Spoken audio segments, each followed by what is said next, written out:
Maggie's out to Maine, Pooja's out to Missouri. Whoops! Stop! Stop!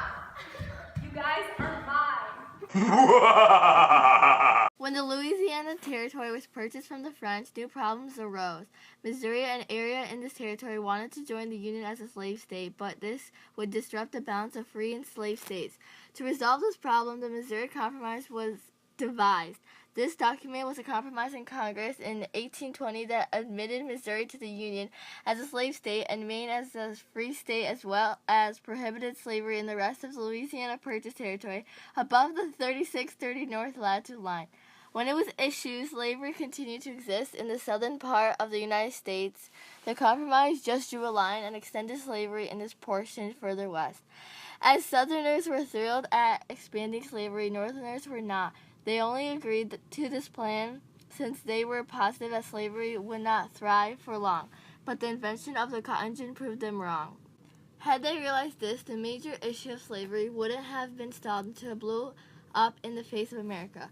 A chain of events leading up to the Civil War could have been prevented if this starting domino had not been forced down. Similar in the notion of enzymes, which are the catalyst of a chemical reaction, the Missouri Compromise was the catalyst in the chain reaction that damaged the relationships between the North and the South. It's going down for real. Cheers.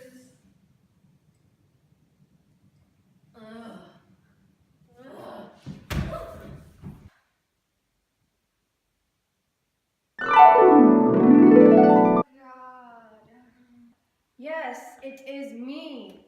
And now that you have seen me, I give you the permission to expand westward. So make sure you make this country better and powerful. Okay, children?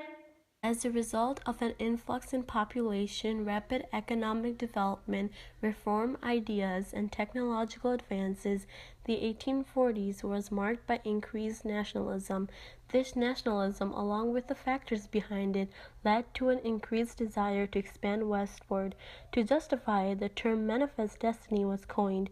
Manifest Destiny, first expressed in 1845, stated that the expansion of white Americans across the continent was inevitable and ordained by God was a means to spread Protestant Christianity and Jacksonian democracy to more people. After the Louisiana Purchase, this mentality continued a trend of acquiring lands further and further west. Southerners highly supported this idea since that would mean they could expand slavery further west and gain more land to expand their wealth. Access to more land would also allow the further industrialization of the North, so they supported it as well. However, some Northerners saw Manifest Destiny as a Southern scheme to expand slavery, which it was in a way. This differing viewpoint marked the beginning of political sectionalism that was to come in the future. By expanding land, the issue of whether slavery should be allowed in newer territories opened up further conflict embodied in all events following this.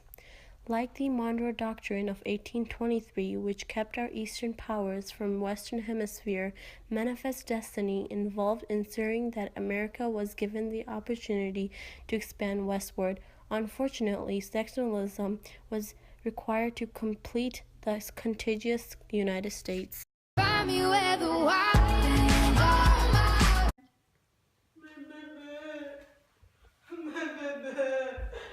You're mine.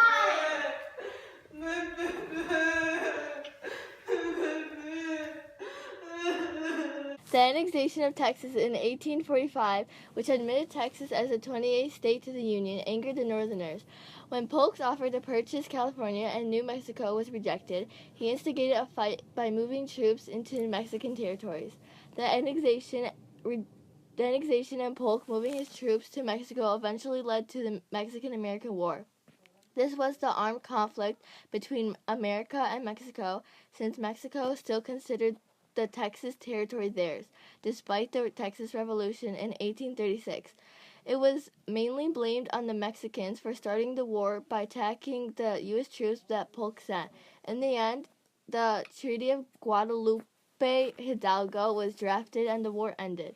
Yet again, contributing to Manifest Destiny, this war was also the first time that war was required to annex land. However, the war reignited the North's suspicion of the Southern desire to expand slavery due to the actions of Polk, a Southerner.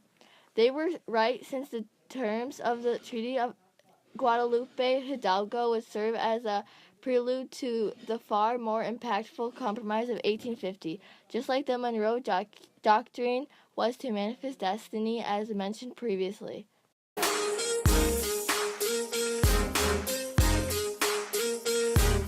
Yay, I'm free! Woo! Yay! We're free! Free! We're free! Get back in! Wait, is it bad?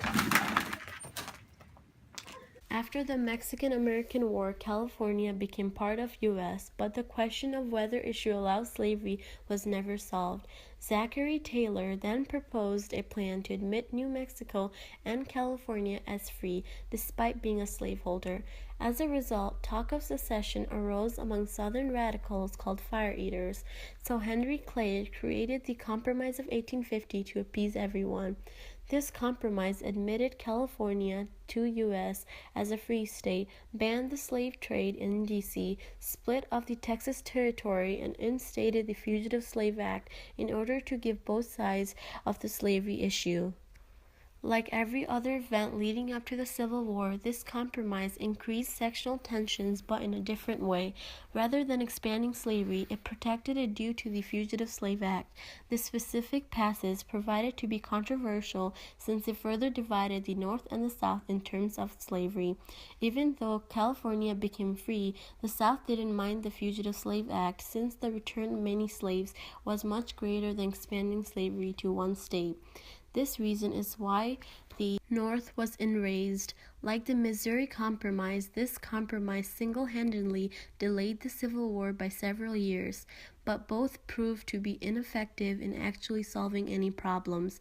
It bought time for the North to put off the slavery issue, while the South was temporarily satisfied due to the Fugitive Slave Act, but the serious issue of sectionalism triumphed over compromise. Cut that ever into skinny pieces, then she clean up with her face, but I love my baby. You talking money? Who doesn't want slavery? Who wants slavery? Citizens of Kansas and Nebraska territories. Who wants to ban slavery? Who doesn't want to ban slavery? As you guys can all see, through popular sovereignty, slavery has been banned. I, the President of the United States, declare the Lecompton Constitution. No! No! What the heck? Screw you! We don't like slavery. What the heck? Ban it! Ban it! Ban it! Ban it! Ban it! Stephen Douglas wanted to build a transcontinental railroad, but this required Southern support, so he devised a plan to both appease them and get his wishes. This plan, the Kansas-Nebraska Act, was passed in 1854, creating the Kansas and Nebraska territories. But it left the question of slavery to popular sovereignty. Unlike every other cause of the Civil War, violence was the predominant factor in the Kansas-Nebraska Act, and slavery was dealt with using popular sovereignty, rather than a law or a line. Even though the slavery question was handed over to citizens, Northern Democrats condemned it, believing it as a surrender to slave power. Also, sectionalism between pro-slaverites and those against slavery arose in the Kansas Territory during the violent Bleeding Kansas. This conflict was taken a step further when pro-slavery advocates drafted the Lecompton Constitution, and it was ratified despite opposition to it. It was eventually overturned, but tensions were irreversible. The Kansas-Nebraska Act also caused the formation of the Republican Party, which Lincoln was a part of. And since he was elected in 1860, the southern states seceded and the Civil War began. Now you know, I won't let go. I want to be a free man. I am tired of working and working. Why can't I just be a free man? Because you're mine, I bought you, I own you. Order in the court, order in the court. You are property, you have no right to sue. I am a human. Do I look like an item? I have a heart. I am a human. I'm breathing. Case closed! Case closed! Dred Scott, a former slave, moved back to Missouri, a slave state, after residing in Wisconsin, a free state, so he sued for his freedom. However, the Fugitive Slave Act was a law at times, so his belief was countered heavily. This case was soon taken to the Supreme Court, where it was ruled that slaves are not citizens but property, affirmed that property cannot be interfered with by Congress. Slaves do not become free if they travel to free territories or states. For the first time, a court case is what contributed to increased sectionalism. In the North, the abolitionist movement was further fueled, whereas the South hailed the ruling as a victory. At the beginning of the 19th century, Marbury v. Madison set the precedent of judicial review, and by the time Dred Scott v. Stanford occurred, judicial review was taken a step further by declaring the Missouri Compromise void and using a certain interpretation of the Constitution to rule against Dred Scott. Unfortunately, this ruling made several Democrats vote Republican and accused the Southern Democrats of taking part in a slavery conspiracy. As a result, by 1860, the outcome of the election was altered. Lincoln won, so the country was immersed into a civil war. Your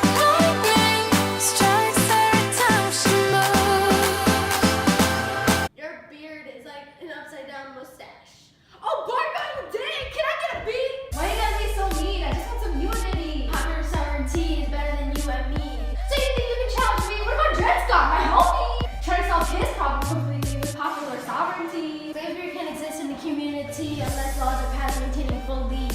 Oh, look who's the winner of this debate. Not you, it's me. Nah, no room for Lincoln, only Stevie D. In 1858, Illinois needed another senator, so Democrat Stephen Douglas ran for re-election against Republican Abraham Lincoln. The campaign for election consisted of a series of 7 debates between the candidates which argued the important issues of the day, such as popular sovereignty, the Lecompton Constitution, and the Dred Scott decision. Douglas won the debates, but Lincoln's position in them helped him win the 1860 election. By the time this election rolled along, their viewpoints from the debates had been deeply rooted, resulting in Lincoln's win. Because Douglas had no stance on slavery, these perspectives divided the country further. Douglas lost the support of Southern Democrats to John C. Breckinridge in the 1860 election. In addition, Lincoln's House-divided speech during the debates made the South view Lincoln as radical, aligning them as well. In the end, there was an increased Union sentiment and loss of support for Douglas, yet another factor in altering the 1860 election, a time in which all unity would dissolve. The emphasis of popular sovereignty in the Kansas-Nebraska Act is what caused it to fail. Yet again, this idea proved to be ineffective since Douglas lost votes due to placing it pedestal rather than addressing the major issue of slavery. You don't gotta go to work.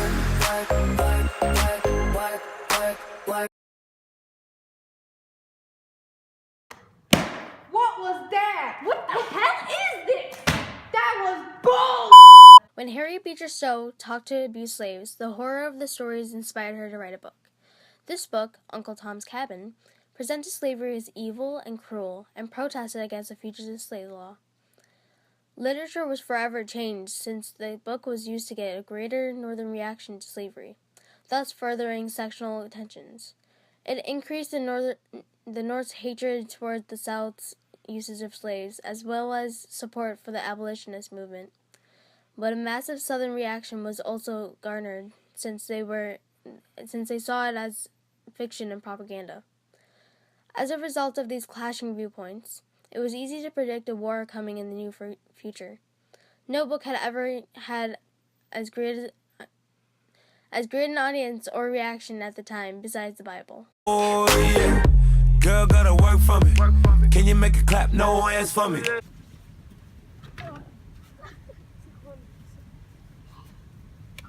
Slave! Here, come on. You do it. You got the gun. Come on. You got the gun. You get the gun. Come on! Put the Come gun. on, son! You got the gun. Let's go, son! Come on, slave. Come on, slave. Let's go.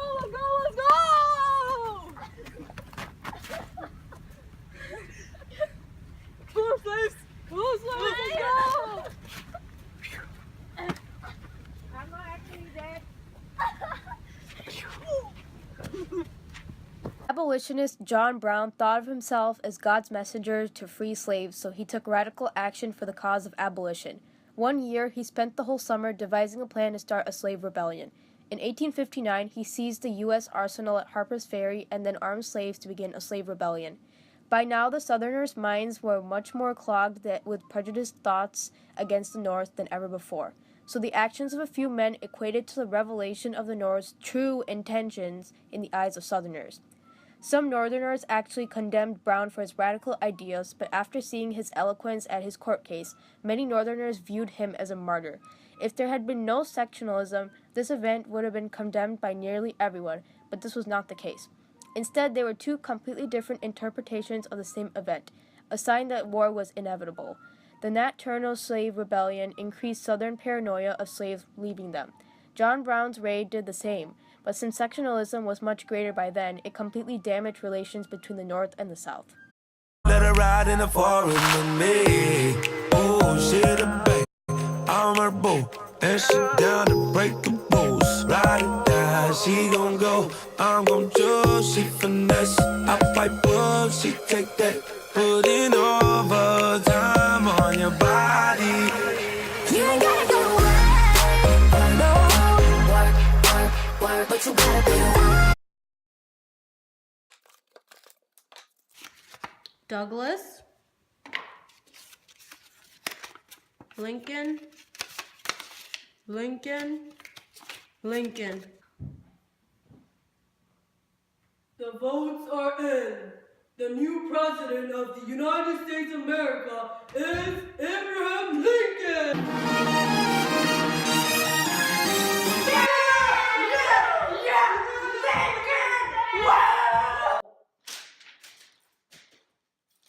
Where is this?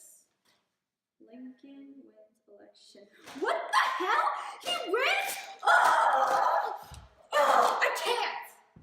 Since the Democratic Party was so divided and since he advocated internal improvements for Western settlement, which highly appealed to the North, Abraham Lincoln had the best shot at winning the 1860 election. During this election, he won without a single Southern vote, putting anti-slavery Republicans in power. So the Deep South, starting with South Carolina, seceded from the Union and formed the Confederate States of America. Sectionalism was at its peak here. The conflict between the North and the South had now physically broken the nation apart. While the Northern Republicans rejoiced when Lincoln won, his anti-slavery viewpoints made the South see him as a tyrant, so it was the last straw when he was elected. According to the South, they had the right to national independence and to dissolve a constitution that didn't protect them from tyranny. In the decades before, John C. Calhoun had established the states' rights of nullification. Secession was the South's way of extending this aspect a huge step further.